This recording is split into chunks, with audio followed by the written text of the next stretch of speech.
You reminded me, W.C. Fields once was known to imbibe quite a bit, and he was supposed to be on himself, and instead he was fast asleep, and I couldn't find him. So they're looking all over, and, the audience is getting nervous, where is the speaker, And so finally the stagehand found him slumped against the curtain in the back, sleeping it off. And he said, Mr.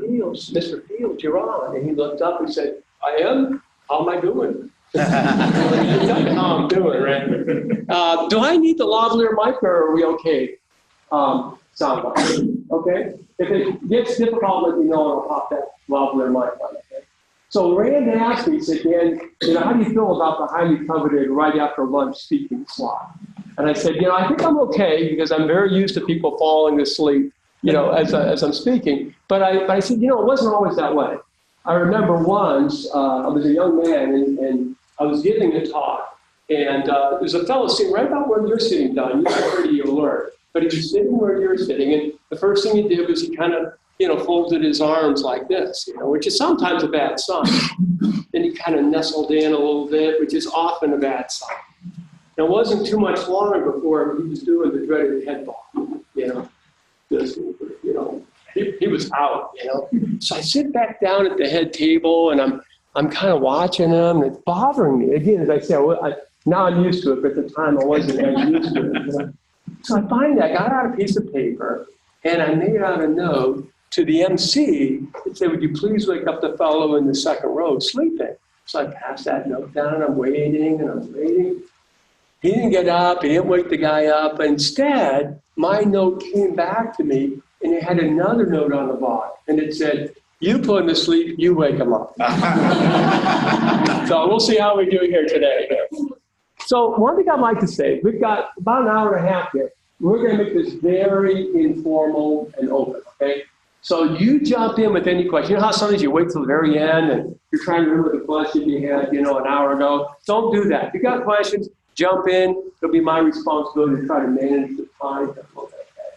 But I'm going to start off with a little bit of audience participation. This isn't a rhetorical question, but here's a question I have for you. What would work be like for you at your company if your company had rapid, profitable, sustainable organic growth? So think about that a minute. Your company has got growth well above GDP, and it just keeps doing it every year. The profit margins, the gross margins, the EBITDA, all those things, they are well above the peer group. They just keep going. And it's sustainable. It's rapid, it's profit, and it's sustainable. So you just know it's going to keep happening year after year. Now, that may not be your experience today, but what would be different when you went into work about how you did your work, your job security, customers, anybody, audience participation? What would be different if you had that kind of situation at work? Yes? The budget conversations would be different. The budget conversations would be different, wouldn't they? Yeah. You'd kind of be able to kind of do the things you want to do and plan ahead. And this has probably never happened at your company, but you ever have a situation where we can spend the first part of the year, but the last part of the year we plan? You've heard of that in other companies, right? Yeah, okay, so budget conversations are different. What else would be different? Yes? I just think it'd be fun and exciting. It would be fun and exciting. Yeah, because maybe instead of doing some of the things like, oh, we got to stop this, and we got to spend all of our time getting ready for the quarterly earnings report, right? Instead we get to work on stuff that matters. I think you're right. I think it'd be more rewarding for people. And the other thoughts, what else would be different? Yes? A sense of infallibility. Yeah, ooh. There's a few companies that are, forget 3M over its history, right? They're doing pretty good about it, right? They're innovating, they're out there, they're doing stuff. Confidence that comes with that. I like that, Gary. Excellent, very good. But there's risk with it. There is risk, yeah. You don't want to get go from confidence to hubris, right? Very good. What else would be different? Yes? Ability to attract the best talent. Ooh, I like that. You can pull in some really good talent. People want to work with a winner, not somebody that's, it's up, it's down, it's up, it's down. Excellent. Customers probably want to see us coming, right? If we're a winner, they want to kind of want to associate with us. Maybe employees that have stable careers, right? Maybe activist investors, maybe they go bug somebody else instead of our company, right? And of course, best of all, we really irritate our competition. There's a lot of good things, right? So hold that thought for a little bit. What it would be like to work for a company that has rapid, profitable, sustainable growth. And then let me just kind of share with you what we're going to cover. So we asked over 500 B2B professionals. They had over 20 years experience each. So they had, over 10,000 years of combined experience. We said, what do you got to do to get to that? What do you have to do to get to rapid, profitable, sustainable organic growth? And they told us. And there were actually 10 things that bubbled to the top. That these are things, if we could get better at this, it would really make a difference. Now, how many of those do you think are owned by the marketing function? Because it could be operations, it could be technical, it could be different functions. But how many of the 10 do you think are owned by marketing? It's 8. We're not going to ask you difficult questions. But it is fascinating to me. We're going to explore these in a little bit more detail. There are 8, and they really are owned primarily by marketing, and the other 2 are jointly owned by marketing and other functions. So if nothing else, you're going to have some ammunition when you go back home. In fact, let me ask one last question, and then we'll get into the material. When a company, maybe yours, maybe you've observed this with others, when they have tough times, there's these travel bans, and there's hiring freezes, and we got to stop this, and all that. And if it gets really bad, they start cutting staff, right? Which staff usually gets cut most? Is it sales? Is it operations? What staff is usually cut back? Marketing. Well, wait a minute. Didn't we just say that marketing aren't those the folks that drive the growth? So I hope you'll be able to take some of this research back and maybe share it with leadership. I think we can do a lot for our companies. It may not be obvious to some of the leaders today. So let's take a look, okay? Let's dive in and take a look at this reason. I think I am going to put this on. You guys tell me, then I won't be hoarse by the end of this. Let's just try this real quick here. Is that okay? Is that coming across okay? All right, great. All right. So let's go ahead now and take a look at this research that we've done. And as I mentioned, over 500 B2B professionals. And they were in all of these different functions. It wasn't just marketing telling us that marketing is important, okay?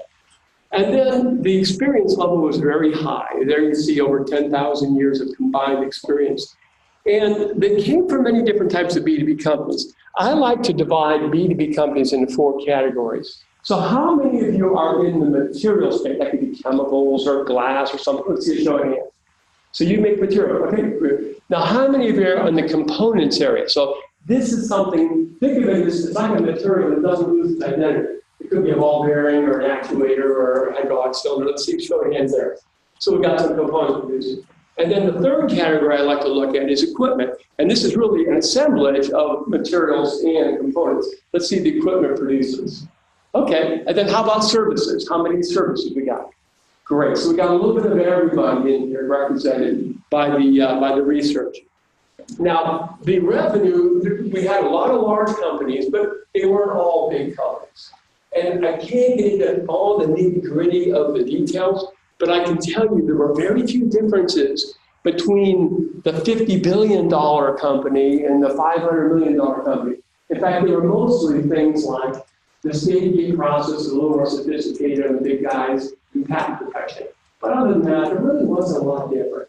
Okay, so this stuff should apply pretty much to your company today. Okay.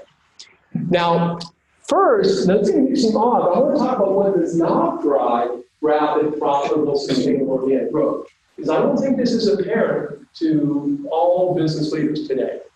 So the first thing that does not drive it is improving quality. To be very clear, these things I'm going to show up here are good things. Okay, they're good. Dan doesn't like, no, Dan likes quality. It's a good thing. However, it's usually a price of entry today. It probably drove growth in the 80s, if you were Toyota, not Chrysler. But you get diminishing returns. What do you get? You get zero defects. Where do you go from that, right? Now, productivity is also a good thing. but it doesn't really impact the top line. We're not really talking about growth when we talk about productivity, right? And you do reach diminishing returns. If you've got a highly automated factory being run by a man and a dog, the man's there to feed the dog is there to bite the man and touches the controls, it's really automated. Where do you go next? Okay. And then cutting costs, obviously, that's not going to help us grow. In fact, it could impair growth. Sales training is a good thing. But, you can have the most highly trained salespeople. And after a while, they're not bringing some real value to the customer. You get commoditized, don't you? Same with customer intimacy. Good thing to get training in. We got to bring new value. Global expansion is a great way of growing. But at a certain point in time, we're running out of undeveloped regions to move into. And the challenges are pretty severe in a lot of these as well. Acquisitions are good, but if we acquire companies and don't know how to grow them after we acquire them, we're building a house of cards. So you can see one of the common denominators is most of these fall down in the sustainable part. They can be good for a while, but if you want to be in that company that in 5 years, in 10 years, in 15 years, that more of that 3M sort of thing, if you just want to keep growing, you need to be able to do something different. So what is the answer? These things are not the answer. What is the answer to profitable, sustainable, organic growth? And so we think a good starting point is this: understand and meet customer needs better than others. We think that's probably what should be the goal of most companies. Now you may say, well, wait a minute. Our executives think the goal is to maximize shareholder wealth. It's a terrible goal. It's a lovely result. It's a terrible goal. And there's more and more research coming out on this. Check out Harvard Business Review, May, June of last year. It's being debunked, pursuing shareholder wealth as a goal. Great result, but how are we going to get there? You need something that inspires the employees. You don't wake up in the morning and say, I think I'm going to have another penny to the EPS this quarter, But what can I do to build that? What can be exciting and engaging? How can I deliver value to our customers? So let's just take that as a starting point, a hypothesis. Excuse me. So what we did was we said, let's think of these growth drivers. Let's think of some growth drivers that would help us understand the customer needs better. Front-end work, market concentration, market research, customer interviews, and so forth. Then let's think of some things that will help us meet those needs better. Here you get into things like patent protection and technical solutions and product launches. And then there's some things that frankly are both. You have to do them in the understanding and the need. So you with me so far? We got 24 growth drivers we're going to put in front of the respondents, and we're going to ask them two really simple questions. We're going to say, for each one of these, how important is it on a scale of 1 to 10? And we're going to tell them what the numbers mean. And then we're going to say, whoops, did I go too fast? Hang on a second. There we go. Then we're going to ask, how satisfied are you today with your ability to do this on a 1 to 10 scale? What's your proficiency today? Okay? So that's the setup for the survey. Now, so audience participation time. Which growth driver do you think was rated as the most important for profitable, sustainable growth? Any guesses? What do you think they said? This is the most important. If you could pick one thing more than anything else, this is the one, man. Yes? Market safe. Very close, very close. Not quite, but you'll see in a minute how close you are on this.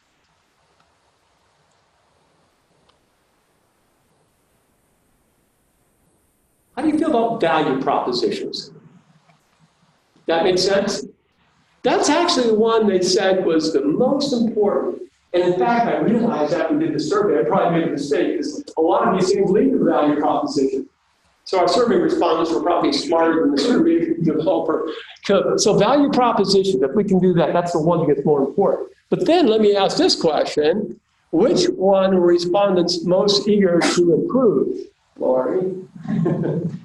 There we go, yeah. So it was incredibly important to get to that market insight. And then one last question. This is kind of interesting. We took the companies who were really good at delivering value propositions, which drive growth, and we took the folks who were really bad at it, as self-reported.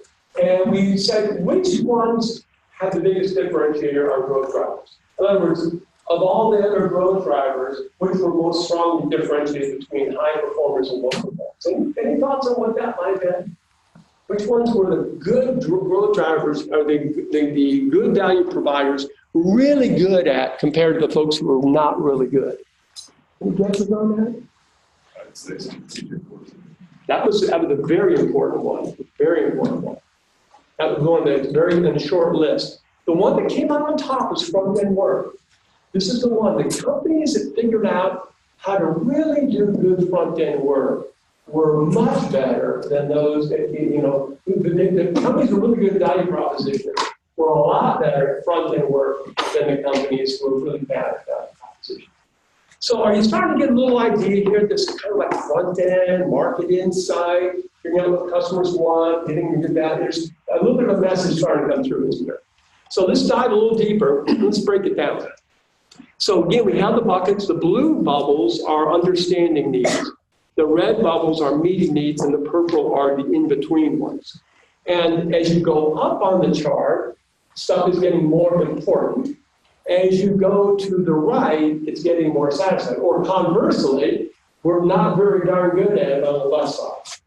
So if you think about this, the greatest incentive to improve would be the bubbles in the upper left, right? Because this is what we do. The more dissatisfied you are with anything that's important, the more you want to improve it, right? So that's what we were looking at. And here's what was interesting. This we did not expect this, but this jumped out at us. Look at all the blue in there. So what these respondents were saying, and again, we got management, we got technical, we got all kinds of things, salespeople responding. And what they were telling us pretty clearly is, we've got to do a better job of understanding customer needs. So go back to the main goal, understand and meet customer needs better than others. So that was the thing we picked up on this. So we're going to talk about those 8 blue bubbles here today. We're going to dive in because that's what we do in marketing, or what we can do in marketing. But we're going to rank these. And so what we do is a very simple formula called market satisfaction. And it's nothing more than importance times dissatisfaction. So basically you take the importance rating times 10 minus satisfaction. Very simple. And what you see is market insight and market understanding. This comes back to your point, Lori. Market insight was one thing they said, more than anything else, we want to get this fixed. We got to do a better job of this. So that was a look at this in terms of the broad functions, understanding versus need. But then we kind of turned the table a little bit. We said, let's examine this a little differently. Let's examine by who owns each of these drivers. So the blue now becomes primarily a marketing function. And then the green is primarily a technical function. And the gold is in between. And so what do we see? Holy cow, it gets even, if anything, more stark. Like, we need marketing to do this really important stuff. It's important, and we're not very good at it. We've got to get better at this. Of course, we fire our marketing people every 3 years. That would be part of the reason why. We go up and down and so forth into staffing labels. So maybe there's a clue there. So the bottom line I would leave with you on this is marketing is really, really important here. In fact, of the top 13, marketing was either primarily or co-owning 12 of those functions. Now, this may seem odd because a lot of people don't think about marketing when they think of these things. So I spent 29 years working inside of chemical companies. And how many of you have had somebody come to you and say, what do you guys do in marketing? Anybody ever had it happen? All the time? Okay, well, here's what worked for me. You can try it yourself. I go, well, you know what? There's really early stage marketing and there's late stage marketing. Early stage marketing is figuring out what customers want. Late stage marketing is blowing up the balloons at the trade show. It's the promotional stuff, okay? So again, don't go away saying Dan doesn't like promotional marketing. I do. I like late stage marketing. I think it's great. But here's my message to you. If we think of marketing as only social media and branding and all the other things to do after we create value, we're leaving at least one brain tied behind our back. What we need to do, if we want to really be a major function that's going to help drive profitable, sustainable organic growth in our companies, we've got to start thinking at least as much about early stage marketing. Does that make sense? So that's what we're going to explore here a little bit more this afternoon. So let's take another look a little bit deeper into this. Now, I said before, some companies said they were really good at value propositions and some were really bad. And so what we did is we divided them into 3 groups. So let's say you guys were really good at developing value propositions, okay? And you guys were like, okay, from bad news, Bill. This people is really, really bad at developing it. But that's you guys saw before, right? So what we did, we have a framework, sorry, we ignored you guys here. And what we did, we compared the high value and low value providers here. And when we did that, what we did is we put the low value providers on the left side of the chart, and we put the high value providers on the right side of the chart. And then we were kind of keeping our fingers crossed, hoping there'd be a difference in all 24. Because if some of the 24 were the same, then we picked some bad growth drivers, right? It's like, well, it didn't make a difference, you know? Fortunately, it did make a difference in every case. In all cases, there was a meaningful difference in the proficiency of every growth driver between this table and that table over there. However, there were only 3 of them that had the large greater than 2 unit separation. And those were front-end work, market concentration, and customer interviews. So we'll talk a little bit more about all of these in a little bit. But for those of you who did the diagnostic and you can kind of see where you were at already, you know, if you weren't sure where should I start, those would be 3 bad ones to think about. The front-end work, market concentration, and customer overviews. So we'll hit those along with the other 5 in a little bit. So let me see where we're at here. We'll take a closer look. So we're going to cover all 8 of those. And what we'll do is we'll kind of explain what they are, talk about them a little bit more, stop at any point in time as we go through if you want to discuss it more. And then at the end of the time we have together, I'm going to give you a chance to kind of tell me what your thoughts are on it, with what you want to see improve, kind of explore some of the ones that you find them interesting in more detail. We can do that as we go or at the end. Any questions so far? All right, let's take a look at it. Let's go a little bit deeper. So front-end work. So let's define it first. The American Protein Quality Center did some research and found that most companies spend less than 10% of their total new product development spend on the front end.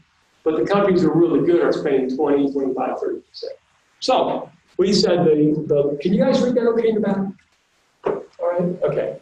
So we said, if somebody, let's say you were filling in the survey, right, and you're trying to come up with how to score this internal diagnostic, you could give yourself anywhere between a -3 and a +3 on this. This is the diagnostic. And a -3 would be, we spend about less than 5% of our total project, in the front end. It's all about our solution. We don't really care what customers get. Over here, we spend over 25% of the project spend on the front end, figuring out what the market is. So that's how we did this. Everybody could, on the diagnostic, I should back a second. Let me just, can I pause just for a moment? So this one here in front of you, that's the overall research I just got done explaining. Now, if you want to get better understanding of some of these items in here, you can look at page 4, and that will give you a real brief overview. So what drives you really growth? That would be a very brief overview of those 24. So that's the research. So put that aside for a moment. Now, companies who run this free diagnostic, they will self-score themselves on this -3 to a +3 level, but it's the same 24. So they can use this as a reference guide as they're planning their growth strategy. Make sense? So so we'll come back to this second one in a little bit. Okay. So that's the range we have there. Now, front-end work. Why did the front end score so high? I don't know that it would have for B2C, but see, for B2B, it's a whole different game. If you are making hosts and you could either go have an interview with a homeowner about their garden hose, or you could have an interview with a Caterpillar engineer about her hydraulic hose. Okay, would the conversation be different? A little bit different, right? Because of the knowledge, because an engineer has got all the years of schooling, of training on the job, and so forth. Think of the interest. The engineer, you can make her a hero at work, by coming up with new innovation. Where how interested are consumers? Well, you have to pay them to come to a focus group. That's how interested they are.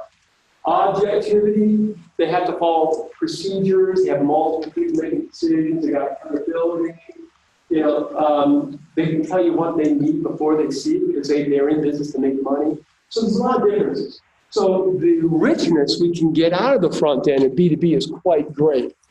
And so that is why it ends to be very strong. So our recommendation is try to spend 20 to 30% of your total project spending and new product development in the front end. Don't just come up with a solution and, you know, lob it at customers and hope it works. So a little bit more on that. When you develop a new product, when do you resolve your technical certainty? Right? When you start, you don't know if the stuff's going to work or not. You don't know if it's going to a lab experiments will work. But when you go, okay, now I got the technical uncertainty taken care of. Is it in the front end, development, or launch phase? Probably in the development stage, right? You know, at the beginning, you're not sure if this stuff is going to work, but by the time you're ready to launch it, you probably won't say, I hope we can make this. You know, you're going to probably have the technical uncertainty pretty well nailed down, right? So when do most companies resolve their commercial uncertainty? Which phase? Most companies. The launch phase, exactly. That's right. You know this is true. You had these kind of conversations. You say, hey, Joe, how's your new product doing? And Joe goes, I don't know. We're going to launch it next month. I guess we'll see if anybody buys it, right? That is commercial uncertainty. So what we're going to do is look for a way of building a certainty time machine.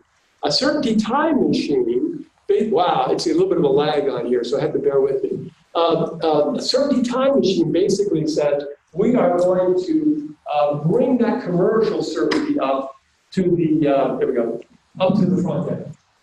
And can we do this? Is that possible? I remember a Far Side cartoon where, you know, all the cowboys, you know, were circling the Conestoga wagons and the Indians were firing in flaming arrows. And one cowboy says to the next, they're lighting their arrows. Can they do that? So question is, can we do this? Can we really drive out all this uncertainty? Well, the answer is probably not for consumer goods. You know, if I'm making a new video game, I might say, you know, or what do you want in a video game? And you're going to say, well, let me play with it. I'll see if it's any fun. You know? Craig, we're developing a new snack food. What do you want snack food? Give me a taste. You know? Wes, you know, we got a new men's super designer. What do you want? Let me see it. Let's see how it looks. So consumer goods, you often have to let them try it out and see. But in B2B, they can tell you what they want if you know how to ask. So that's the difference on that. So that's what we'll do is we'll build a commercial certainty time machine. Second one, market concentration. So think of this as market segmentation that we do something about.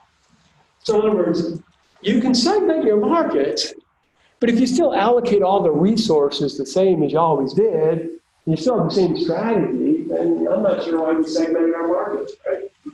But think of this as market segmentation, and then we load up disproportionately the resources that we need to make this market very successful for us. So here, we don't really understand our segments well, or organized by internal things. Here, we've carefully explored the markets and have concentrated the resources to be successful in those markets. Okay? And so, one way of thinking about it is to consider the great lesson of all warfare. This is the lesson of all warfare according to some moral historians, and that is concentration of strength against weakness. So if you want to be a losing general, you try to attack the entire front line at the same time. If you want to be a winning general, you concentrate your forces on weakness, where you can have the greatest chance of success.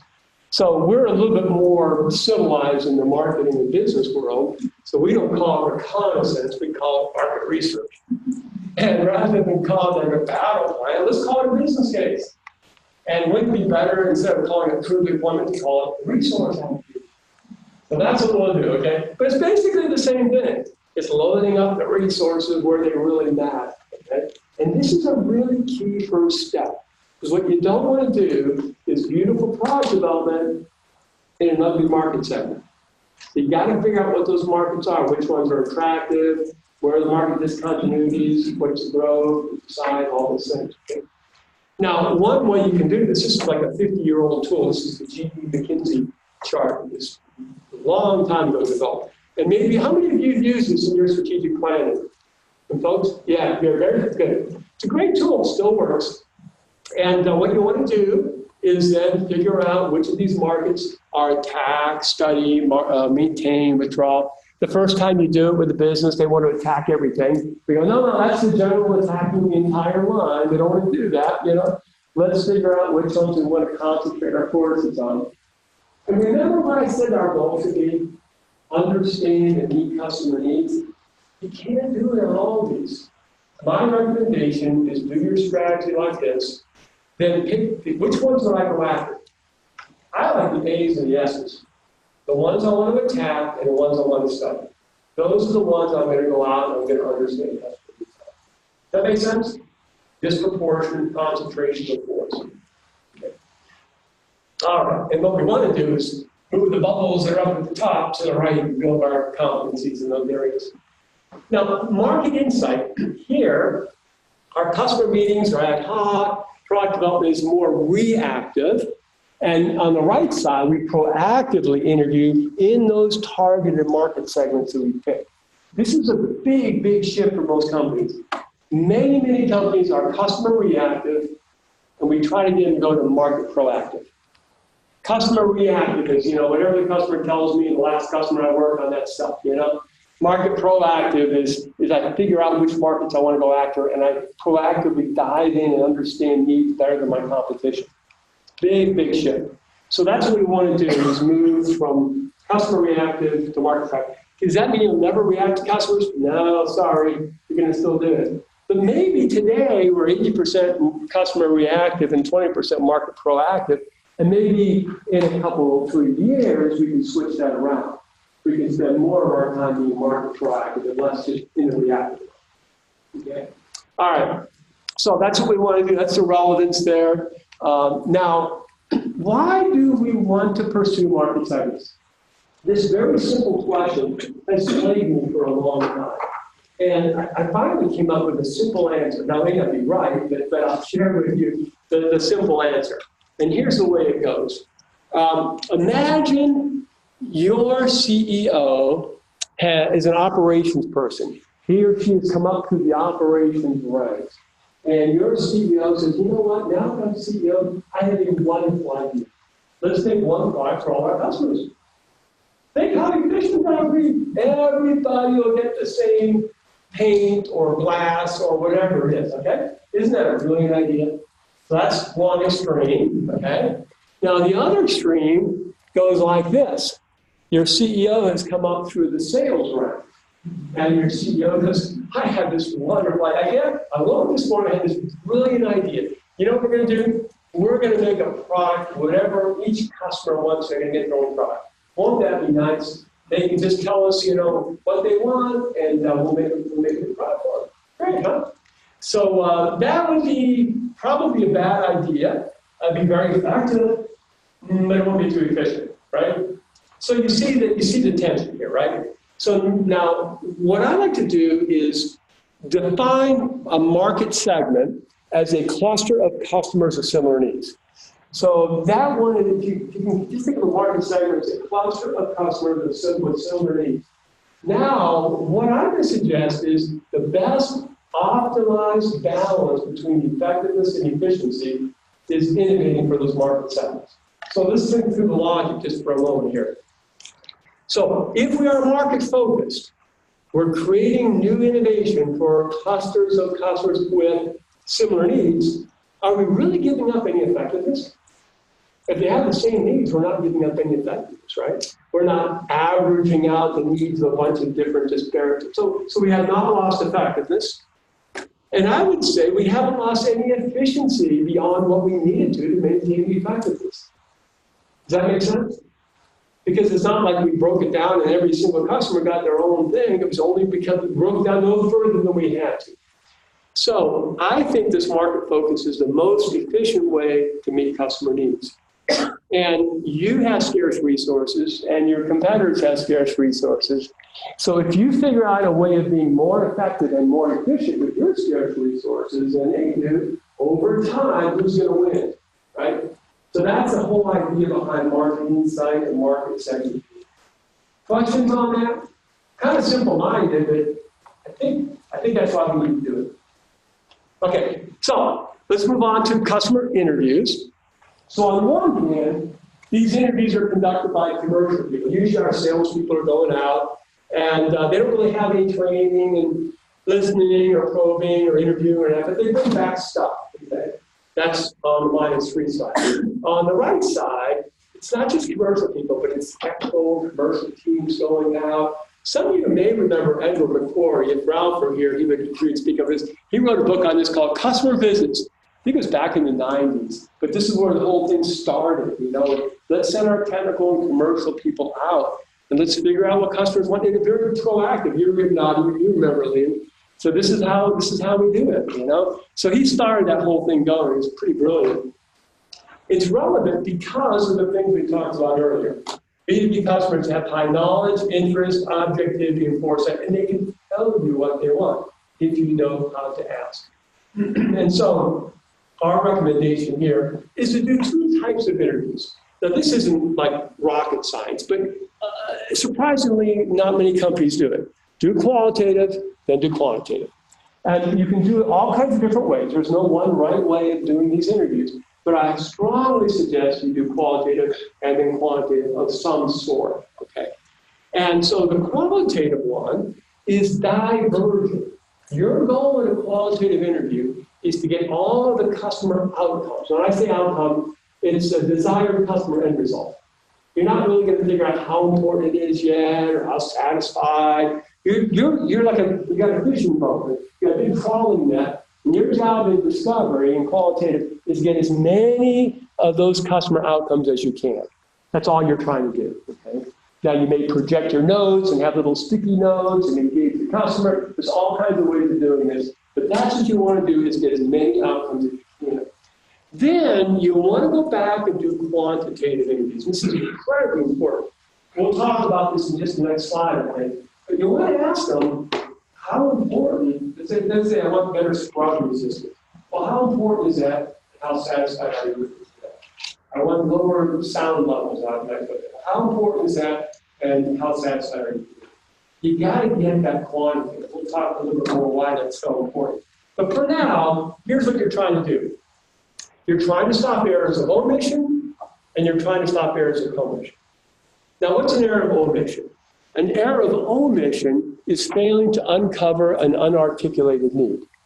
Happens all the time. Now, let me ask you, are new product development teams usually faulted or punished or criticized for an error of omission? Nobody knows they omitted it, right? Now, maybe in 5 years, a competitor comes out and goes, oh, why do we think of that? Oh, man. But at the time, nobody knows it. So we don't even know we're making errors of omission. Dismiss that. Errors of commission, that's picking the wrong thing to work on. I'll show you the slide a little bit on this. This is rampant. Oh, it's just all over the place. We might as well be like, you know, what do they say? You get a 30% success rate if you label 3 bananas, A, B, and C, and let the chimpanzees pick them out. I mean, it's not quite that bad, but we're terrible at picking the right outcomes to pursue. And I'll share just a little bit of research on that. So we want to avoid errors of omission. We want to avoid, errors of commission. So questions on that so far? You guys all right with me? If you're sleeping, you're keeping your eyes open really well. I just want to check to make sure everybody's listening. Everybody good? Okay, that's good. All right. So let's go ahead and then talk about the quantitative. This is basically the same thing we did in our research. You ask the question, how important on a scale of 1 to 10, how satisfied, and then you simply use that same formula. It's the importance times 10 minus satisfaction. And then what you'll work on, only work on the stuff that's got a market satisfaction gap of around 30% or more. That's what our research shows. It's around 30%. You know, so scrub resistance, crash removal, hydrogen power, yeah, those would be really good things for us to work on. Would we want to spend a lot of time on stain resistance, brushability, and factor mix time? No, I don't think so. Because either it's not important to the customer or they're already satisfied and they won't pay us a premium. What if all of my market satisfaction gaps are well below 30%? What would you do with that project? Yeah, I would too. Kill the darn thing. Don't wound it, just kill it. Move on, you know? Let's go and do something where our innovation will pay off the price premiums. All right. Now, a little bit of data on this, and we'll move on to the next one. So we had a whole bunch of teams, like 50 of them, do qualitative and quantitative interviews, the way I'm describing. And then we asked them, we said, okay, here's an interesting, so you guys are the team. And so before you did the interviews, you naturally had some ideas of what you thought customers wanted. It's only natural. You had in the back of your mind, here's what my design probably will be, okay? Then you went and you did the interviews, and then we asked the question, did that change your mind, basically? Okay. So we asked the question, did these interviews, how much impact did the interviews have on the design of your new offering? Now, what was interesting was 16% said, yeah, it was kind of moderate or slight. Those teams were probably on the right track. They were probably going to make the same product, more or less. However, 84% of the teams said, wow, those interviews had a great or a significant impact on our design. Basically, we changed our minds based upon what we heard. That's 5 out of 6. So I regularly tell business executives, they may ask me, what are the chances that any of our teams right now, working on new product development, have a good idea what the customers want? Well, I say, if you're not doing these interviews, picture a 6-sided die with 5 no's and 1 green yes. And that's basically your odds of getting it right today.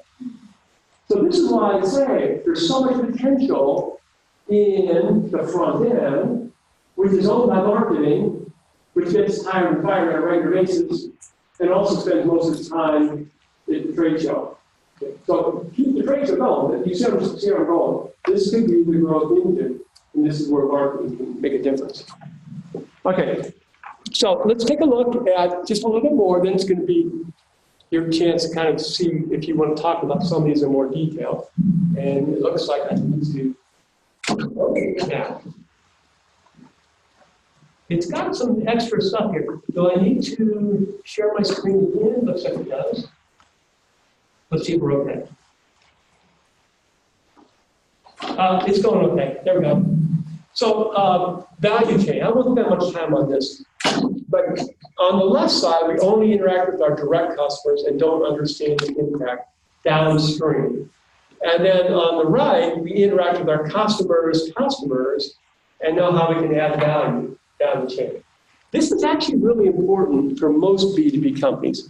Now, those of you who raised your hand when I said materials and components, there's a very good chance your products go into your customer's products, right? Doesn't always happen, it usually does. So you're going to impact your customer's products. Now, the only 2 things that any B2B supplier can do is impact customers' products, customers' process. Those are 2 buckets, products, process. So if you're making materials, you're probably impacting both. Probably your product and how they use your product is the process. If you make equipment, you may only be impacting their process. It doesn't always take place that way. But if you're making equipment, you may only be impacting the process, in which case you don't need to go down the value chain because nobody sees the impact of your equipment happening. Does that make sense? Okay, so this is general rule of thumb. There's a lot of exceptions to that. But if you make something like a product or something impacts your customer's customer, it's incredibly valuable to go down the value chain. We have clients that have gone, let's say you're I'm the supplier, and you're my direct customer. So I go on, I interview you, do the qualitative and quantitative, and I do others. In fact, you're all my direct customers, okay? So I do that, everything's fine. Then I go and interview my customers. There's a little bit of a dance on how to do that without upsetting the first row. We'll get into that later if you want to talk about that. But I do get to you guys and I interview you all and I do the same thing. I get quantitative results. And then what happens is, in some cases, very common, what you thought they wanted and what they wanted are two different things. So we've had clients where I go to these folks and go, you know, I don't think you've got it quite right. I think this is what they really want. They never told us that. That's the response. And I go to these folks, or the supplier goes to these folks, you know, it doesn't seem like, you know, they think, you know, we keep telling them this is what we want, you know. Yeah, they don't listen to us exactly. So now, here's my question for all of you. If I'm the supplier, how valuable am I to these people if every other supplier has been coming in and trying to sell them what they already have, and I'm coming in and telling you what your customers want? Is that a valuable supplier? So that's where we want to go. There's a lot of power in going down the value chain. Okay, so you can read a little more on that, the relevance on this, and the key here. Now, product objectives. On one hand, we internally generate these objectives. This is what we think we need to work on. And by the way, we know we don't really know, so it's kind of like a moving target, you know, as we go through product development. Okay? It has a lot of movement in it. On the other hand, our designs are defined sharply and early. It's based on hard outside-in data. And so what we want to do is not start with solutions. And almost every B2B company does it. So if your company does it, don't feel out of place. But almost every company, they start with, we have a great idea for customers. In fact, let me ask you this. How many of you have a stage gate process? Beautiful. I love stage gate. Don't tell anybody the end of one stage gate because I love stage gate processes, okay? But if you ever want to have fun, look at a stage gate process. Have you ever seen some with a little light bulb over on the left? And what is the light bulb? What's that stage called? Idea generation? You want to have fun with somebody. Go, oh, I see you start with ideas. Yes, we start with idea generation. Oh, whose idea is that usually? Is it usually your idea as a supplier or is it usually the customer's idea? What do they tell you? It's our idea. Almost always. We start with our idea. But wait a minute. But your B2B customers have high knowledge and interest and opportunity. Yeah, but we start with our idea. This won't be what happens in the future. We'll change this someday, but this is what we do today. So, what we want to do is seek out customer outcomes in these interviews. Forget our solutions. Put it in the back of our head, don't even think about it until we get into development. But what we want to do is focus on customer outcomes. We diverged, we got a whole bunch of them, we figured out which ones are important. So in the same way, a scientist would take a specimen and put it under the microscope and start turning up the magnification. So we're going to take customer outcomes, slide them under the microscope, and we're going to start turning up the magnification. We're going to figure out what all of them are. We're going to find out why they're relevant. We're going to define them. Well, you want to minimize the scrub resistance. We're going to figure out which ones they really want us to work on, customers, how to measure those so we'll be able to replicate that ourselves. We'll also figure out how good is good enough. How would you know if you had good scrub resistance? Well, we would use this test. Oh, using that test, what would be totally satisfied? What would be really acceptable? So we're going to get that. We're going to figure out the next best alternative, and then we'll work on value factors and stuff like that. So what we'll do is we'll start with discovery interviews. We'll go to preference interviews, qualitative and quantitative, and whatever type you want to do, and then a few other things. But if you think about this front end of innovation, it's mostly about customer outcomes. That's really the key to the whole thing. What we find is the more the development team, product development team, thinks about their solutions, the less successful. The more they think about customer outcomes, the more successful. Yeah, please. Can you talk through needs versus outcomes? Because I think a lot of people go into it with needs and uncovering needs and the distinction between.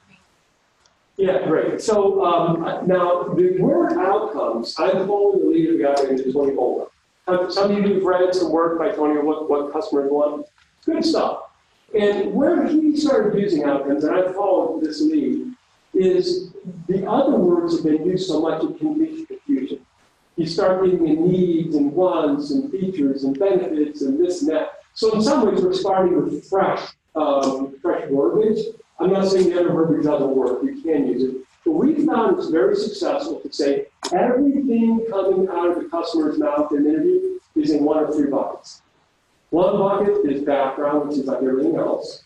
One is the solution. We don't want to hear too much solution, and the other is outcome. And our definition of outcome is basically it's a desired customer end result. Think of it this way: the outcome is the what happens, improve scrub resistance. The solution is the how. Oh, we got to add some 1, 2, not mold water, chicken water, a lot of benzene. So anyway, so the what is the outcome, the solution is the how. Does that help? Good. All right. And by the way, we just use that. It seems to work for us. We're not hung up on that. There may be many different ways of using terminology. It just seems like it simplifies things for us. Now, what about the business case? So we often begin product development on the left without an approved business case. So if you've got that stage gate process that's got some really leaky gates, things can kind of work their way in there. The latch wasn't closed. Nobody was looking. Stuff's going on in the lab, and like, oh, that's not good. That's not what we're looking for. And then on the right, our teams build pre-development business cases. In other words, that is what gets you in that gate. Now, I want to be really careful about something here, because sometimes there's some confusion on this. Am I saying that you should never do any lab work or R&D unless you've got this, quantitative? No. I'm saying you shouldn't do any significant product development work, but keep doing technology development. You see the difference between the two? Technology development is science-based. Product development is market-based. Technology development takes money and turns it into knowledge. Product development takes knowledge and turns it back into money. They are totally different beasts. So my advice would be, within your R&D budget, separate the jungle animals from the farm animals. Make sure is this a technology development work I'm doing, or is it a product development work? How do you know? Technology development work means what I'm doing should apply to many markets. It's a basic core competency my company needs. I'm in coatings, or I'm in, motion education, or whatever it is. It's a core competency. When I know I'm working on product development, not technology development, is when I say, let's innovate for this market, this cluster of customers. That's when, in your front-end work, you really need to zoom in and understand those needs before you kind of lead into the product development. That make sense? Okay, so that's the difference. So that's a business case. And what we're saying here is we should do that ahead of time. And then, okay, this may be a little bit mind-bending to you. But if you do this right in B2B, you should have very little commercial risk in your pipeline from the development stage on. So you guys have portfolios of projects, right? And do you estimate technical and commercial risk in your pipelines? Do you assign those on the projects? You don't have to nod your head on this one, you don't. Do you have projects right now in your pipeline, in the development stage and beyond, that have got any kind of significant commercial risk at all? If you do, you need to ask why. Because the things you need to resolve that commercial risk were as knowable in the front end as they are in the development stage, or you can wait for the launch phase and see if anybody buys it, right? But there's no need to do that. So please, you don't have it. So if you focus a lot in interviewing your customer's customer, Yeah. and you think, well, you have a good idea of what they want, but then you go with that information to your customer, then, yeah, okay, it's nice to have, but they don't seem all that interested in buying what you're trying to sell at any time. How do you deal with that? Because in my mind, that's still a pretty significant commercial risk. Yeah, so the question, if you've all heard of it, so we go to, you go to your direct customers, you hear what they want, you go to your customers, and you hear what they want, but your customers are not too terribly receptive. So, you know, you need to preserve the relationship with your customers, so you don't tattle on, you know, your customer. But here's what we see makes a difference: quantitative data. If I would only do qualitative data, my customer doesn't believe me. Oh, yeah, right, sure. But what we learn, what we find is if I get quantitative data, unbiased, unfiltered, like a market satisfaction data, then at least one of my direct customers is going to get. That's the key. If there's anything that I can, there's a little bit of distrust sometimes in our relationships, right? So if it's like, I'm trying to vent the story saying, hey, your customers are going to love this, you know, but I don't have any evidence, you might not believe it. But if I show you the same data that his company reported on and the customer's customer reported on, it's there in black and white. If he doesn't believe me, you can go double check it.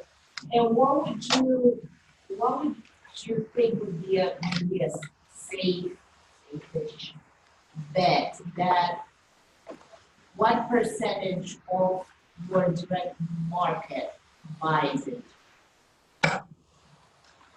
So you're saying, well, at least one customer will want it. Yeah, now, okay, fine. Assuming, okay, great, it's not the smallest, right? Yeah. But well, our experience is that more than half. I don't have enough data to say for sure. Our experience is more than half of them do. And not only that, now, okay, it doesn't happen right away.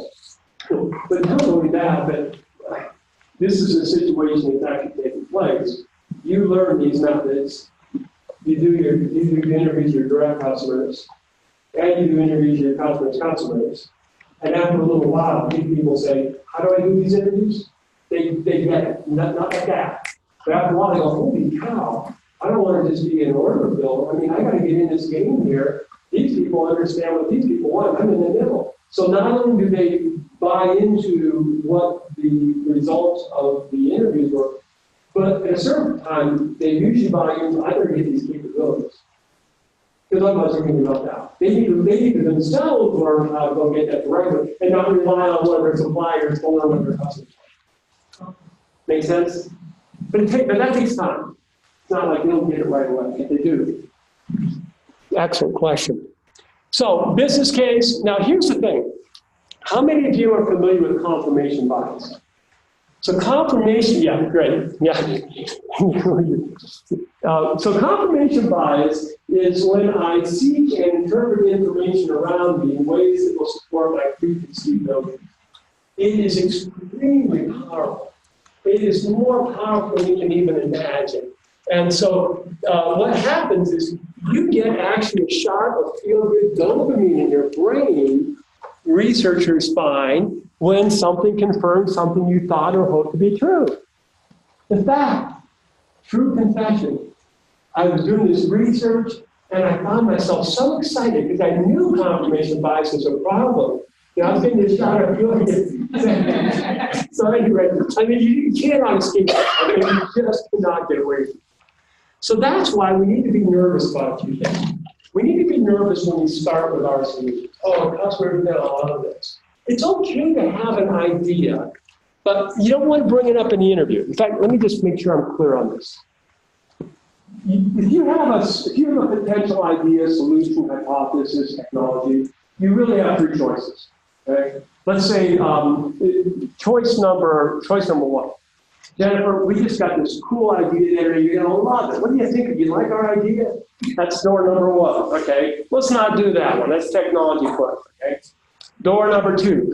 Ooh, Adam said we should not have solutions, just outcomes. It's an evil thought, so I'll ignore my technology quivering on the lab edge. Well, that doesn't make any sense because we can all point to Teflon and Post-it notes and really cool ideas. So I recommend door number three. Door number three goes like this. So tell me what your outcomes are. You know, basically, have an interview and just focus on Jennifer's outcomes. Now, one of two things is going to happen.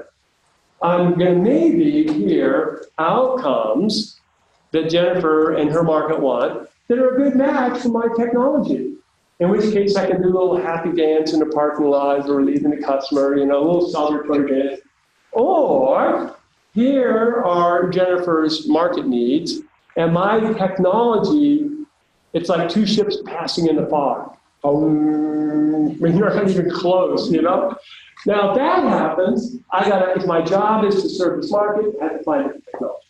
Or if my job was to find a home for this technology, now I have to find a different market, okay? But do not lead with your hypothesis solution. Let the customer's outcomes come to you, and that will direct you on whether you're on the right track.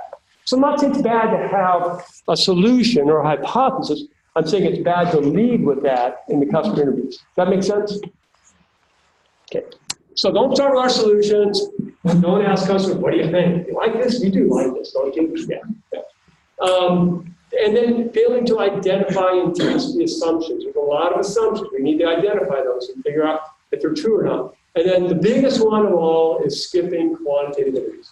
Most B2B companies do not do quantitative interviews. And it gets them in a boatload of trouble. And you're wasting all kinds of R&D. In fact, I tell people, if you want one recommendation to boost your innovation above everything else, it is this. Do not do any significant product development.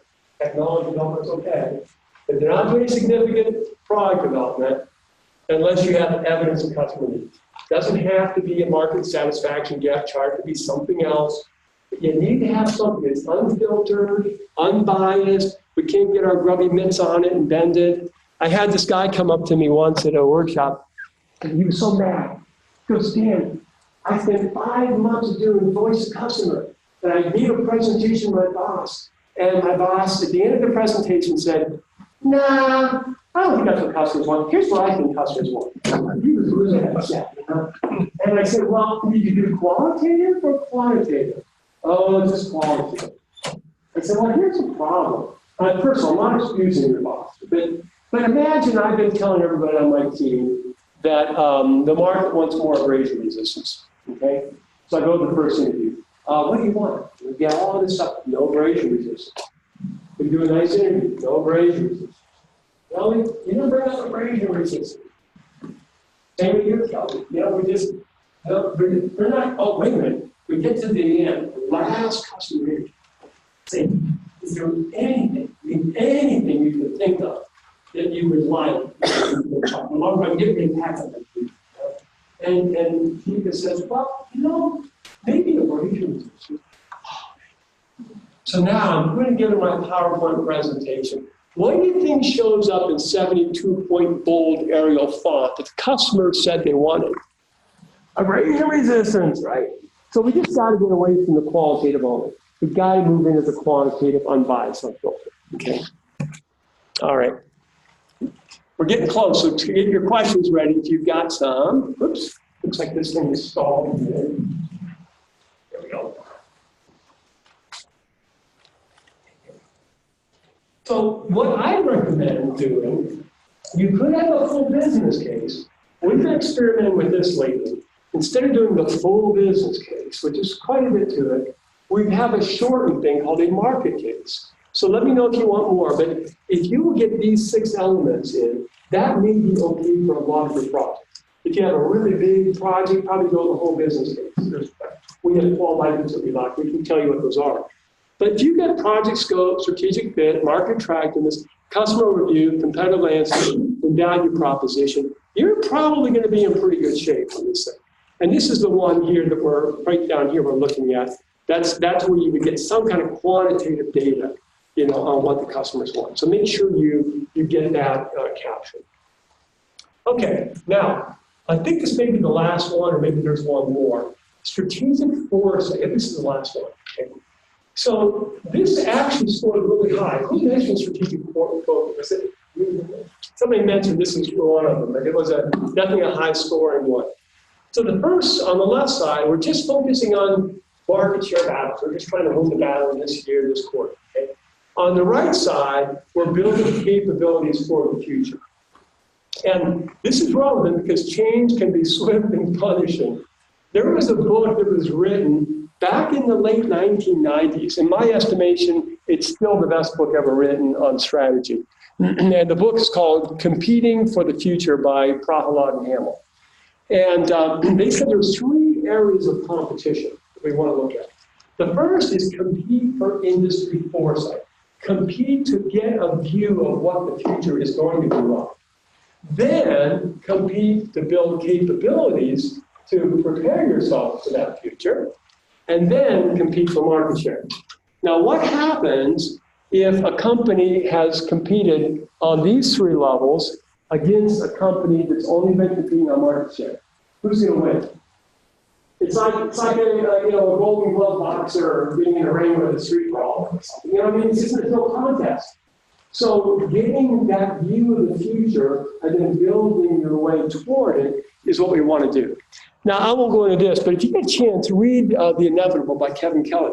He says, okay, yes, we didn't get the flying nuclear-powered cars yet. Okay, that's true. However, if we really understand the intrinsic nature of technology, we can actually do a pretty good job of predicting what's coming. That's his thesis. And then finally, change is swift. I mean, consider, what Uber has done to taxis and Amazon to bookstores and Airbnb to hotels and Apple to the old-fashioned phone.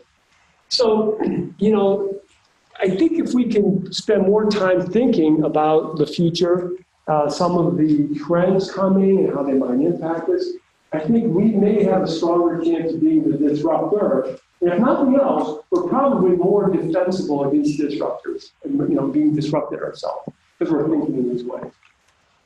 Okay, so have you noticed something? These are the things we just got done exploring. We're going to get ready to kind of see if you have some questions. I want to dive deeper about some of these. But again, they're not the traditional marketing, promotional late stage. Keep doing them. Don't cut that back. But what I'm suggesting is if we can spend more time as marketers on that early stage, understanding customer needs, we can bring enormous value to our companies, probably better than any other function within our companies today. But think of these in terms of capabilities. Are any of these something that you just show up and do? I don't think so. I think every one of these takes skills and learning. And there needs to be capability building in order to do these things well. And so that's what we recommend is build capabilities. This is something that American business leaders are quite bad at. Now let me take you back. How many of you remember Steve? I'm showing my age. How many remember 7 Habits of Highly Effective People with Stephen Covey? Oh, good. You guys are really old. I feel better now. Wonderful book. Do you remember how we talked about P and PC? He talked about production and productive capabilities. The P is getting results. The PC, productive capabilities, is those are capabilities. The P is whacking away with your axe at the wood pile. The PC is sharpening your axe from time. Okay. So we knew that, and it was good, but what we've done is we've added another dimension. We've added the dimension of time to this. Now, where do most businesses spend most of their time today? This is a tough one, I know.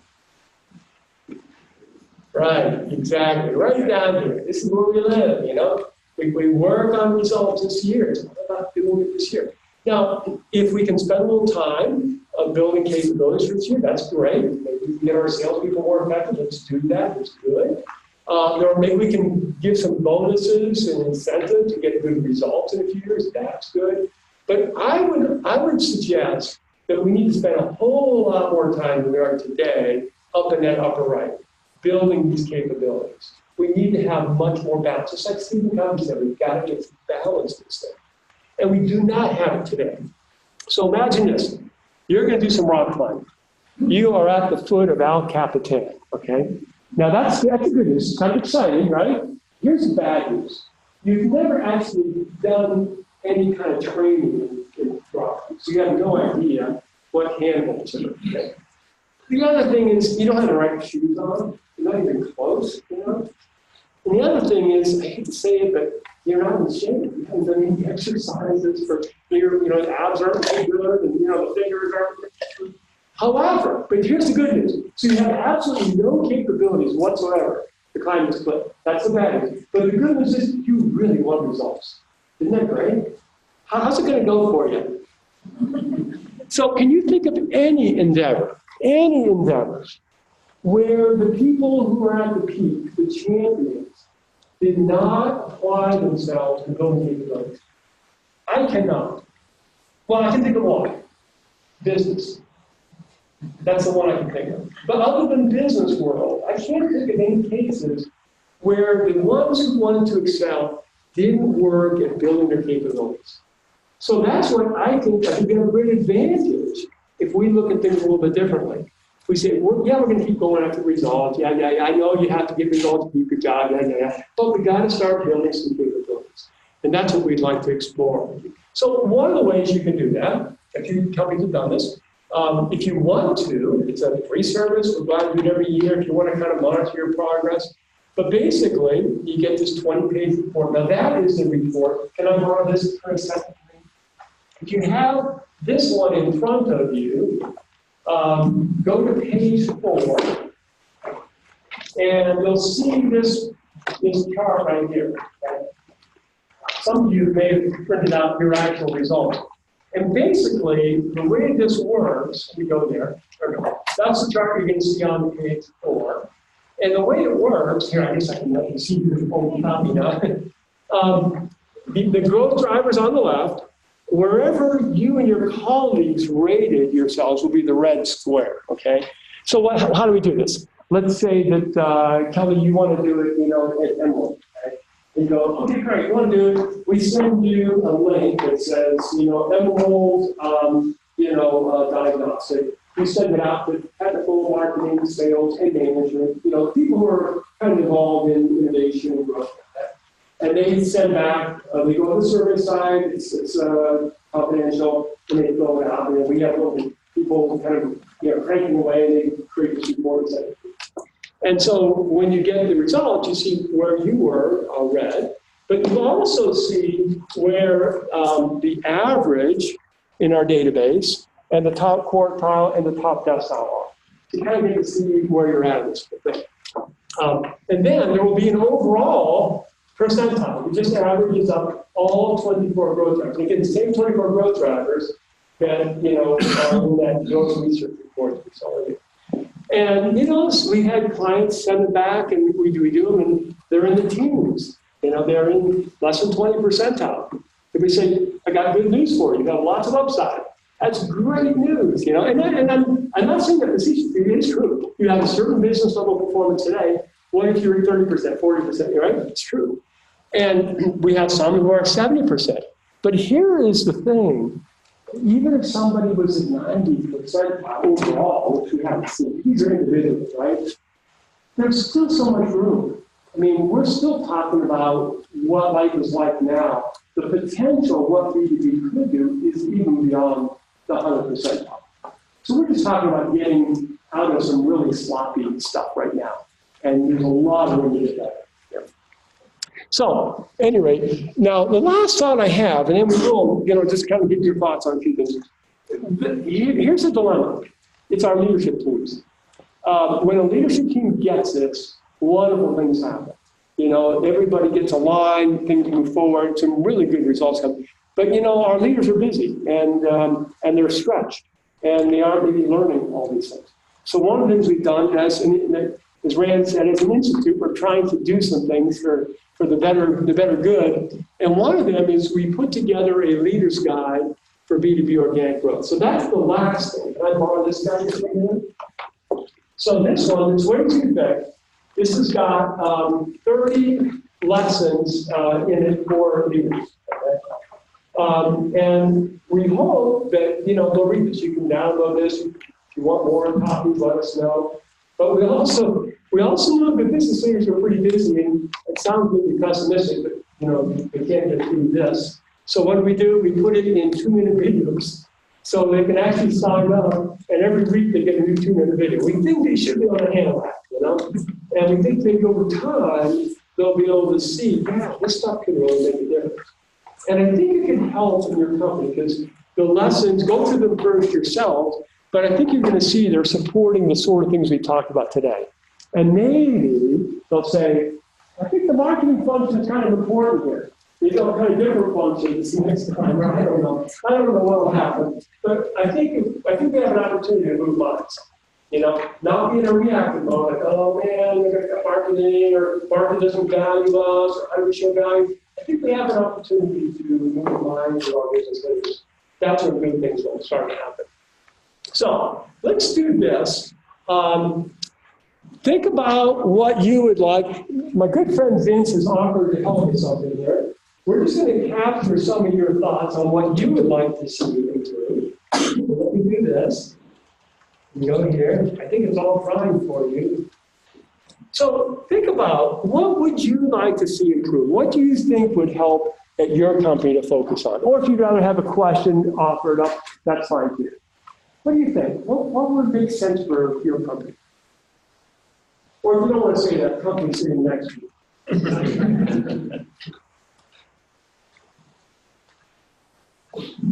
Yes, please. Understanding the strategy. Understanding strategies. I like that. And that ties in really well with that strategic foresight you talked, right? I like what Bill was saying. And you're thinking, Bill, that if we can have strategy and then have some linkage down to the organization so everybody kind of knows why we're doing what we're doing. I think we do a really good job of that, but just the people, associates being able to think strategically, understanding what strategy actually is. Yeah. And having common language of why we're because it's not fun or cool or anything else. Right. Because it has a strategic imperative associated with it. I like it. So you get that, having people really start thinking more strategically. And company, this is part of it too. Sometimes companies like to operate at two levels of strategy. One is the corporate strategy, but then a really valuable actionable strategy is the market-facing strategy.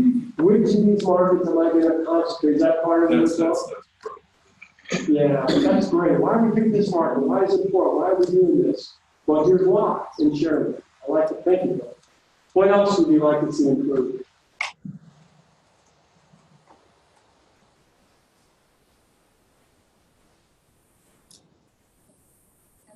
I would say speed.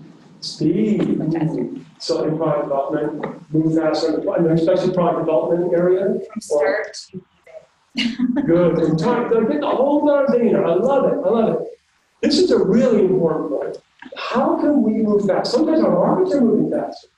And if we're moving at a slow pace, we're kind of missing the boat here. So how do we move faster? So here are a few things that we have found to be true. Now, some of this is Cooper's research, Bob Cooper's research. One of the things he found was it's paradoxical that if you spend a little more time in the front end, you actually compress the overall timeline. And why is that? Well, because now when you start the development stage, everybody's like a heat seeking missile, so they know what to do. That's one element. There's another guy, George, I'll think of it later, sorry. But he wrote a book called Fast Innovation, Michael George, Fast Innovation. And one of the things he found that was really helpful was this. Do fewer projects, but load up your resources on them. Most companies have got way too many projects, and if you've got too many cars on a freeway, the answer is not putting more cars on the auto, right? It's getting some out of it. If let's say, Jennifer, you were really busy, you're at like 95 percentile capacity, okay? And let's say, Margaret, you're at 65%, 60 or 65, I don't know. But you got a little bit of time, okay? And you're both on our team. How much longer will it take Jennifer to do a task in a low market? The answer on average is 4 times longer. So if we have people on our teams just loaded up to the gills, it's going to go like really slow, you know. So get fewer projects and load up on the resources. There's a third element of speed that we don't often think about. A lot of time, have you heard somebody say, we need fast time to market, fast time to market? That's great, but I think we need fast time to money. Fast time to market is when we launch it. Fast time to money is when people start buying it. Now, how do you accelerate fast time to money? You do it this way. You interview your customers, you get them on board, you engage them, especially in a concentrated B2B industry, and you keep in touch with them. So instead of surprising them with a new launch they never heard of, they're too busy to look at, they're ready to go. And so that's one way of also speaking. Excellent, thank you. Yes? So you mentioned, you're talking about speed, you mentioned resources. I think too, it's the right resources. The which So, one? Right, The the right right resources. So we're talking about upfront, it's not 99% technical, 1% marketing. It's sometimes called leadership, understanding it's the right resource. I could not agree more. In fact, and here again, we'll go back to Bob Cooper. He did stage it, which is wonderful, but people don't give him credit. He did a lot of good research also. And his research showed conclusively that a multifunctional team is really good. And what seems to work really well in the front end is having marketing, technical, and probably some sales. Those are usually the core of the front end team. Now, when you get to launch, you keep the same team together. It may not be working hard all during the development stage, but when you get to launch about 10, 12 months earlier, keep that same three, and then maybe add in operations if you're going to be doing something different to plan at a factory, and then definitely add in marketing communication. So keeping that multifunctional team throughout is good. I've seen companies hand it off at different stages, and I'm saying, that's a bad idea, guys, because I'm not learning from my mistakes. I don't know what happened, at the end. So, thank you, very good. The right functions. What else would be helpful? Yes, please. Discipline to get market segment voice versus single customer voice. Yeah, getting that whole market segment. So discipline to market voice versus single customer. So let's think about this a minute. If I wanted to have really, really high commercial risk in my project, what would I do? I'd probably go and visit Amit, and he would say, Dan, you know what you, sorry. If I want to have really high commercials, I don't talk to any customers. That's what I do, okay? That's a really high commercial. Let's take it down one notch on the riskometer, okay? The next level down is, I talked to Amit, he's got one job function at one company. He goes, you know what you need to do, Dan? You need to go work on this. And I go back, I give it to my R&D department, and away we go. That's pretty darn high commercial risk. How do I start lowering that commercial risk? Well, the first thing is I talk to several job functions at a Amit company. Brings it down a notch. What else? Let's talk to several companies in that market segment. Risk is going down. Let's go talk to the customer's customer. Risk is coming down. Hey, let's make sure we don't have any errors of omission. Let's do some really good divergent interviews. Risk is coming down. Let's do quantitative interviews so we make sure we're not getting confirmation bias. By the time it goes through that process, we have very little commercial risk left, which is not what most companies do. Excellent point. Anything else you'd like to see improved? Besides shorter time between breaks and conferences. Any questions on any of these?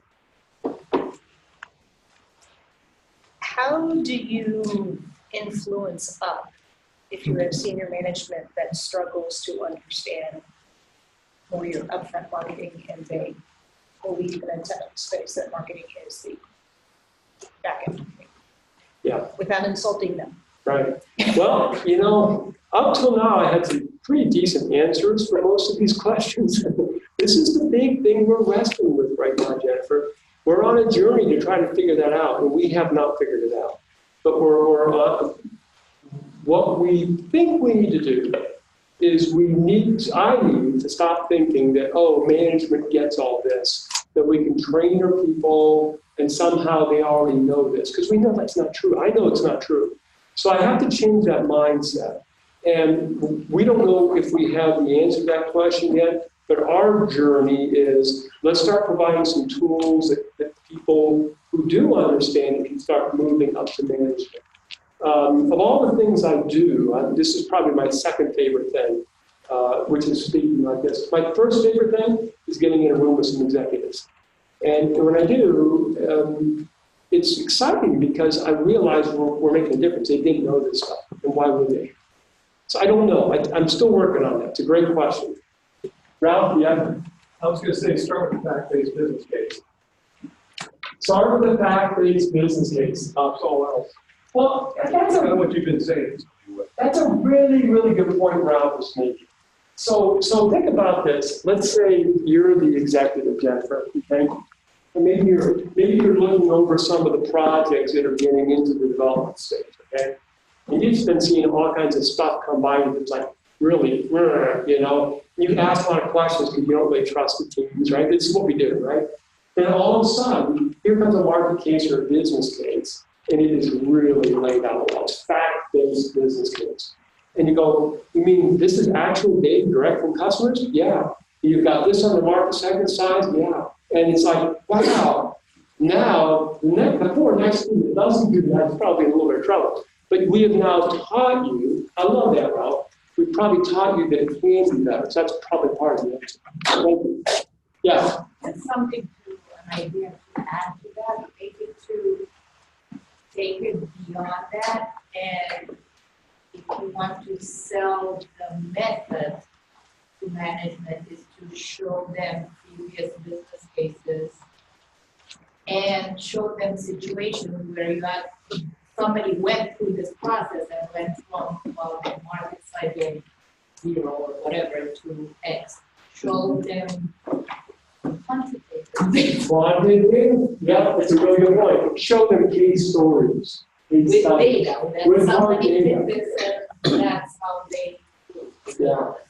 It's important too, because you know what's interesting is if you look at your business, your companies today, you have some product lines that are they're really like crown jewels, you know, they're carrying the whole company and carrying careers on their sturdy shoulders. Everybody's forgotten how we got there. But somebody did something like this. At some point, they figured out what the customers need for them, they innovated and so forth. So we need to remind them of how we got there, don't we? Yeah, excellent. Yeah, please. I'm going to make a comment.